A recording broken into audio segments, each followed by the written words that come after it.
ევროპული ქვეყნები ამბობენ, რომ ირანის ომი მათი ომი არ არის და რომ ნატო თავდაცვითი ალიანსია. საინტერესოა მაინც როდის იტყვის ამერიკის შეერთებული შტატები, ან დაგვეხმარებით ირანში, ან მიგატოვებთ უკრაინაში. დღეს ჩემი სტუმარი ევრონიუსზე არის ფინეთის თავდაცვის მინისტრი ანტი ჰაკანენი, რომელიც ამბობს, რომ მისი ქვეყანა ფინეთი ამაში მონაწილეობას არ მიიღებს. ბატონო მინისტრო, დიდი მადლობა, რომ ევრონიუსზე გვესტუმრეთ. დიდი მადლობა. ბატონო მინისტრო, მინდა იმ ინფორმაციის თაობაზე კითხოთ აზრი, რომელსაც ბოლო დროს ვისმენთ ირანის ომთან დაკავშირებით. როგორც ჩანს, ამერიკას მართლაც სურს, რომ ევროპა გვერდით დაუდგეს. რამდენად აპირებს ფინეთი ამ საკითხზე დაფიქრებას? ევროპელი მოკავშირეები ამჟამად განვიხილავთ, მაინც როგორი შეიძლება იყოს ჩვენი როლი, თუმცა ეს არ არის ევროპის ან ნატოს ომი. ეს აშკარაა, მაგრამ ჰორმუზის უტეში ვაჭრობასთან დაკავშირებით შექმნილი პრობლემების საკითხის ირგვლივ დისკუსია ნამდვილად მიმდინარეობს, თუ როგორ უნდა გადაიჭრას ეს საკითხი. თუმცა, რაც შეეხება ნატოს, ჩემი აზრით აბსოლუტურად ცხადია, რომ ნატო არ უნდა ჩაეგროს ამაში. გასაგებია, მაგრამ მოდი ევროპის გადმოსახედიდან ვისაუბროთ, რადგან ყველა მოვისმინეთ სახელმწიფო მდივნის მარკო რუბიოს განცხადება დიდი შვიდეულის შეხვედრის წინ. მან თქვა, ევროპა ისევ ამტკიცებს, რომ ეს მისი ომი არ არისო. არც უკრაინა, ამერიკის შეერთებული შტატების ომი, მაგრამ ჩვენ მას ვეხმარებითო. მაინც რამდენ ხანს მოახერხებს ევროპა განზედგომას. მე არ გულისხმობ მხოლოდ იმ კოალიციაში მონაწილეობას, რომელიც ჰორმუზის სრუტის ირგვლივ მსჯელობს, თუ როდის დამთავრდება ომი. იმის თქმა მინდა, რომ ისინი მოგვიწოდებენ ამ კონფლიქტში ჩავერთოთ რაღაც ფორმით. რაც შეეხება ფინეთს, თუ გავითვალისწინებთ, რომ ის რუსეთის მეზობლად მთმდებარე პატარა ქვეყანაა, მთელი ჩვენი რესურსი ამ რეგიონის მზადყოფნაშია ჩართული და არავითარი შესაძლებლობა აღარ გაგვაჩნია, რომ რამენერად მივიღოთ მონაწილეობა. მაინც რისი გაკეთება შეუძლია ევროპას, თუ საერთოდ შეუძლია, რადგან ისეთ რეგიონსა და ტოპოგრაფიაზეა საუბარი, რომელიც სრულიად განსხვავდება იმისგან, რასაც ფინეთი ან ბალტიისპირეთის სხვა ქვეყნები არიან მიჩვეული, როდესაც საქმე რუსეთიდან მომავალი საფრთხის შეკავებას ეხება. თქვენი აზრით, რამდენად შეუძლია ევროპას ჰორმუზის სრუტის საკითხში რაიმე დახმარების გაწევა?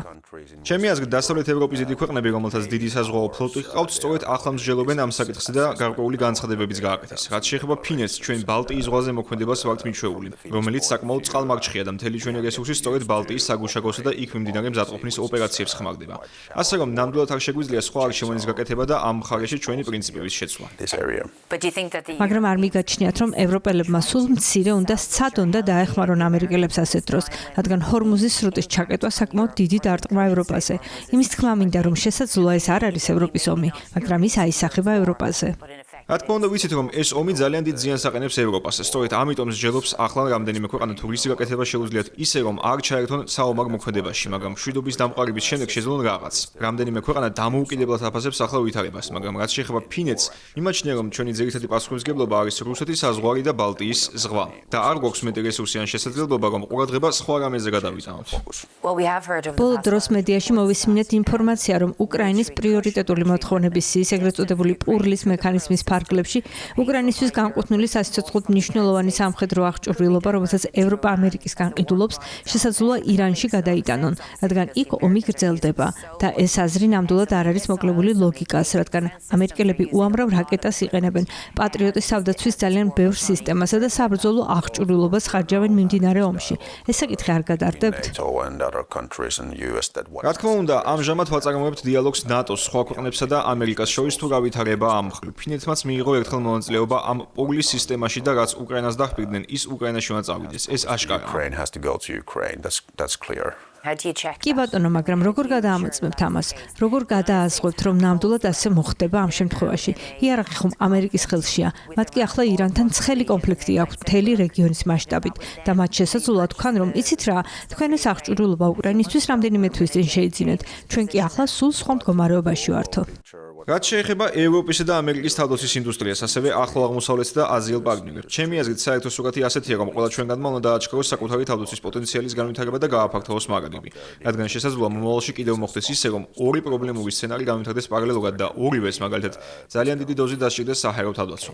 აი, ასეთია ძირითადი დასკვნა ამ საკითხში, რომ ინდუსტრიული პოტენციალი და მარაგები უნდა გაიზრდოს. მაგრამ რაც შეეხება ახლა ახლო აღმოსავლეთსა და უკრაინას, უნდა გვახსოვდეს, რომ უკრაინასაც სჭირდება საჰაერო თავდაცვის პოტენციალი. ნატოს გენერალური მდივანი და მისი მოკავშირეთა გაერთიანებული ძალების ევროპული სარდლობაც დაგვპირდა, რომ ეს პურლის პაკეტი ისე დაიგეგმებოდა, როგორც შეგვითანხმეს ჩვენ, ვინც მის საფასურს ვიხდით. ასე რომ ჩვენ ვენდობით მათ. კი ბატონო, ენდობით, მაგრამ თუ უკავშირდებით მათ, რათა დააზუსტოთ, რომ ეს ნამდვილად ასე იქნება. გასაკვირველია, ყოველჯერზე, როდესაც ვამოწმებთ თუ როგორ იხარჯება ფული და ჩვენ გვჯერა, რომ ეს მექანიზმი მუშაობს, თუმცა თუ მას პრობლემები შეექმნა, მისი გადაფასება მოგვიწევს.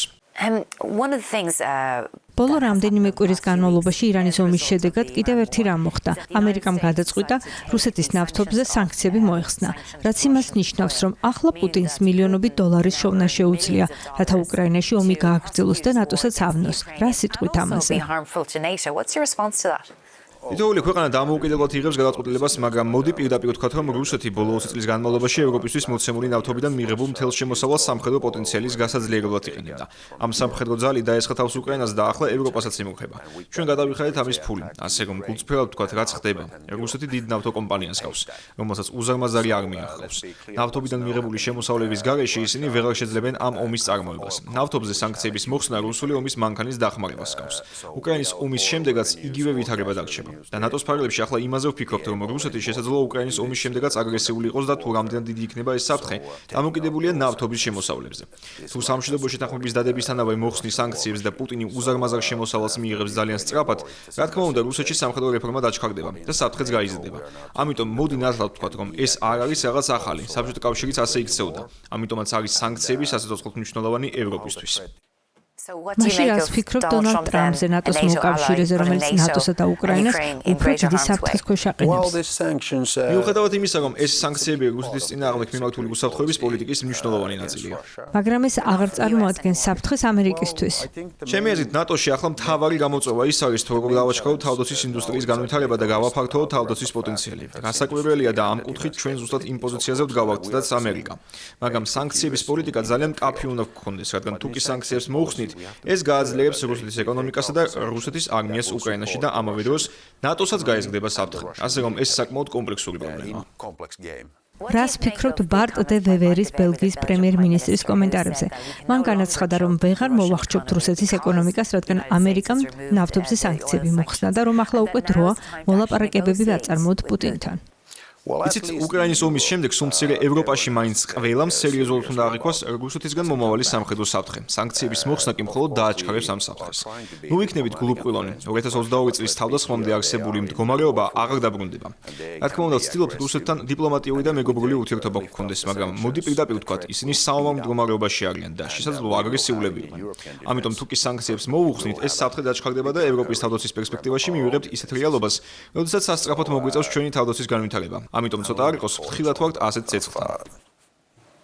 ეს ყველაზე რბილი ნათქვამია. სანამ ინტერვიუს დავასრულებთ, კიდევ ერთ საკითხზე მინდა გესაუბროთ ევროკავშირის გადმოსახედიდან და ეს არის უკრაინისთვის განკუთვნილი 90 მილიარდი ევროს სესხის დაბლოკვა უნგრეთის მიერ. ამას გარდა პიტერ სიარტომ უნგრეთის საგარეო საქმეთა მინისტრმა ისიც განაცხადა, რომ ევროპული საბჭოს შეხვედრების შემდეგ ის რეგულარულად ესაუბრება კრემლს.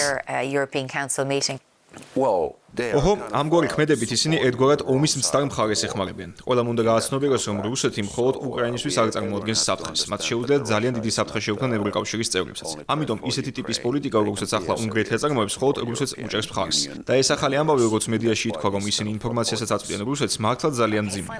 და ბოლო კითხვა, ბატონო მინისტრო. თუ გავითვალისწინებთ, რომ თქვენი საარჩევნო ოლქი ფინეთში რუსეთს ესაზღვრება, შეგიძლიათ დაელაპარაკოთ მათ, ვინც ასე ვთქვათ, გეოგრაფიულად ძალიან შორს იმყოფება ამ საზღვრიდან. მაგალითად ირლანდიელებსა და ბრიტანელებს, რათა აუხსნათ თუ რას ნიშნავს ასე ახლოს ცხოვრება რუსეთთან და მასთან 1350 კილომეტრიანი საერთო საზღვრის ქონა. თუ რა განსაცდელის წინაშე გახართ კიბერთავდასხმების ან უბრალოდ ყოველდღიური რისკების გამო და რატომ არის მნიშვნელოვანი ამ საზღვართან ძალების დიდი კონცენტრაცია? ჩემს მშობლიურ რეგიონში რუსეთთან მეზობლობა არ არის ახალი ამბავი. ჩვენ უკვე რამდენიმე ასეული წელია მეზობლები ვართ და ამ დროის განმავლობაში ისინი ცოტა არ ყოს აგრესიულები იყვნენ და სიურპრიზებიც უყოლეთ. ასე რომ ამას შევეჩვიეთ. ამიტომ აქვს ფინეთს ძლიერი თავდაცვა და ამიტომ აქვს კომპლექსური უსაფრთხოების მოდელი, რათა ჰიბრიდული საფრთხეები დაძლევს. ამიტომაც ხალხი ამ ამბავს მშვიდად ცივი გონებით უდგება, თუმცა იმასაც ცნობიერებს, რომ მაინც დიდი ინვესტიციები უნდა ჩავდოთ თავდაცვაში. დიდი მადლობა ბატონო მინისტრო, რომ მოგწამდით. დიდი მადლობა.